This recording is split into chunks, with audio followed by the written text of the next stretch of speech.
Halo, assalamualaikum semuanya. Aku Noza di sini. Aku mau presentasi buku Muda Mendunia. Nah, buku Muda Mendunia ini banyak berisi motivasi yang sangat menginspirasi. Nah, sebelum aku mulai presentasinya, aku bakal ngejelasin sedikit tentang penulis dari buku Muda Mendunia ini, yaitu Dr. Gamal. Dr. Gamal Abid Said, seorang dokter, inovator kesehatan, wirausaha sosial, juga inspirator kebanggaan Indonesia. Dilahirkan 8 September 1989. Di masa kuliahnya, Gamal Abid Said telah meraih 12 penghargaan ilmiah dari berbagai universitas ternama di Indonesia.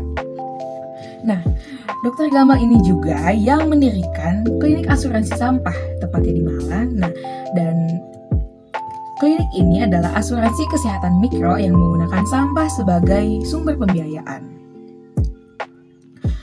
Program ini juga memobilisasi sumber daya masyarakat yang terbuang untuk membuka akses pelayanan kesehatan dan menghilangkan penghalang antara fasilitas kesehatan dengan masyarakat. Melalui program ini, masyarakat cukup menyerahkan sampah senilai 10.000 setiap bulan, dan mereka akan mendapatkan jaminan kesehatan mulai dari kesehatan primer, sekunder, tersier, termasuk operasi dan rawat inap. Nah, yang mau aku presentasiin sekarang adalah tentang bab ke-14 di buku Muda Mendunia ini, yaitu kejar mimpimu atau dibayar orang untuk mengejar mimpi mereka. Nah, di sini tertulis, dalam bisnis orang bekerja sama dengan kita karena mereka tahu, mereka suka, dan mereka percaya. Oleh karena itu, banyak orang baik, tulus, ikhlas dalam berbisnis akan menggoda banyak orang untuk bekerja sama dengannya. Your business is about you. Orang bisa meniru ide kita, orang bisa meniru cara kita, orang bisa meniru strategi kita, tapi tidak ada yang bisa meniru passion kita. Wow, mind blowing gak tuh guys? Oke. Nah, ini tuh berkaitan sama bab sebelumnya, yaitu di bab 4, apakah kamu bahagia dengan pekerjaanmu? Nah, di sini Dr. Gamal itu menjelaskan sedikit tentang passion. Di buku ini, apa itu passion? Nah, menurut Dr. Gamal, passion itu sesuatu yang menjadikan Anda sangat bergairah mengerjakannya dengan penuh kebahagiaan, membuat Anda merasakan kelelahan yang Anda inginkan, membuat Anda merasa adrenalin di puncak, membuat Anda berkata dalam hati, ini gue banget. Tampak dari cara Anda bicara, perjalanan menatap, membuat Anda terus memikirkan, dan membuat Anda tak sabar mengerjakan. Dan cirinya passion itu ada 2. Yang pertama, Anda rela melakukannya walaupun tidak dibayar. Yang kedua, titik tertentu Anda rela melakukannya walaupun harus membayar. Bayangkan kalau Anda bekerja di tempat yang Anda tidak dibayar, tapi Anda yang bayar. Untuk mendapatkan passion, kamu butuh keberanian, kejujuran, dan kepedulian kepada dirimu. Passion itu akan membuat kamu bertahan, karena bukan hanya mengejar mimpi, tapi juga menikmati proses pengejaran mimpi. Passion itu akan membuat kamu tidak menyerah, karena kamu menyadari dengan sepenuhnya bahwa menyerah sama dengan selesainya kamu, berhentinya kamu, usainya kamu dalam menikmati proses pengejaran mimpimu. Dengan passion, kamu akan terus mengejarnya, karena salah satu karakter orang yang bekerja dengan passion adalah tidak tenang jika mimpinya belum terwujud. Kamu itu sangat beruntung jika bekerja di tempat yang kamu sukai dan mengerjakan hal-hal yang kamu sukai. Pastikan kamu akan habiskan sisa usiamu di tempat kerja yang selaras dengan passionmu, tempat yang kamu menikmatinya. It's not too late to change your life. Belum terlambat untuk mengubah hidupmu, kawan. Karya besar dan mengagumkan lahir tatkala passionmu dilakukan dengan kesabaran yang tadi. Di situ benar-benar banyak banget quotes-quotes ya guys ya. Ya. Emotionally contact your idea, your job, and your business. Wow. Gila sih. Oke. Ini kayaknya bukunya cocok banget ya buat yang kayak, aduh malas banget deh. Terus kayak baca buku kayak langsung bangkit dari. Nah, berhubung dengan tadi kita bahas tentang mengejar mimpi atau membantu orang mengejar mimpinya. Nah, di sini teman-teman setuju nggak sih kalau kita untuk mengejar mimpi itu harus dengan bekerja keras? Nah, di sini ada bab 7 tentang Nah, di buku ini diceritakan tentang pada tahun 1960 terdapat sebuah penelitian marshmallow tatkala sekelompok anak diberikan satu permen dan mereka dijanjikan akan mendapatkan permen lebih jika sedikit bersabar menunda makan permen selama 15 menit. Apa yang terjadi? Sebagian besar dari mereka tak mampu bersabar sejenak untuk mendapatkan lebih banyak permen.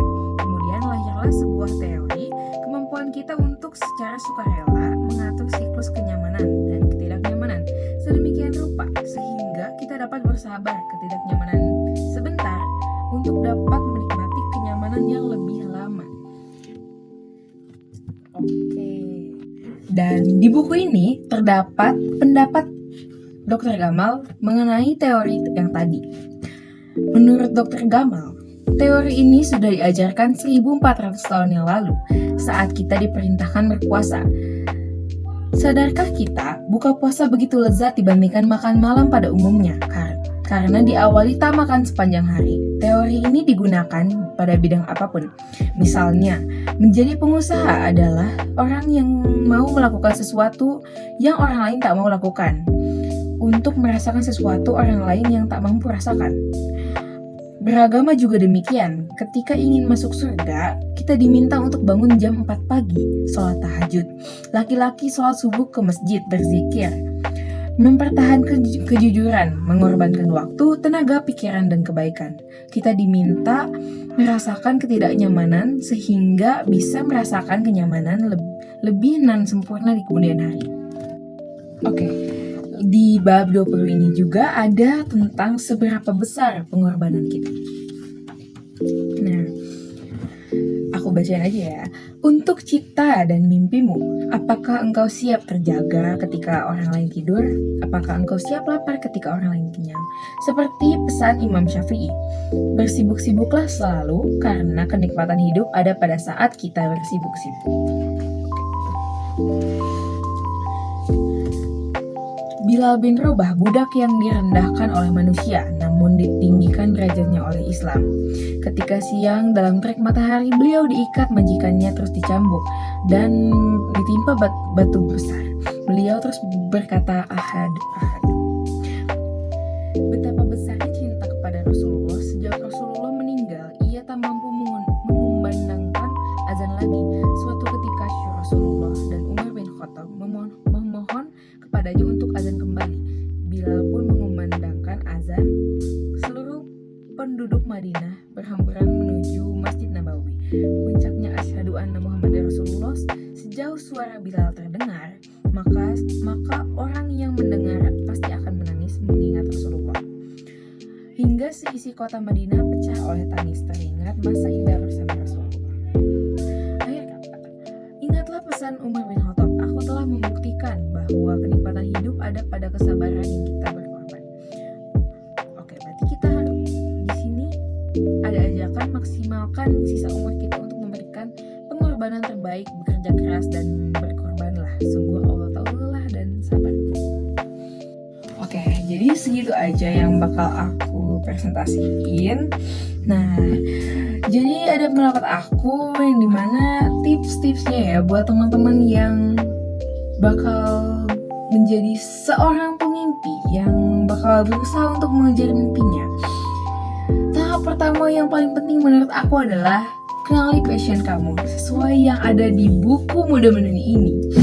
Passion itu penting guys, kayak kamu kerja itu harus bahagia gitu dengan apa? Dengan passion kamu. Gila, ya gitu lah ya intinya guys, gitu ya. Terus juga yang gak kalah penting itu adalah kerja keras dan juga semangat ya, semangat. Jangan malas, walaupun saya sekarang malas gitu ya. Oke. Udah sih segitu aja. Terima kasih banyak ya udah mau nonton sampai habis. Aku terharu.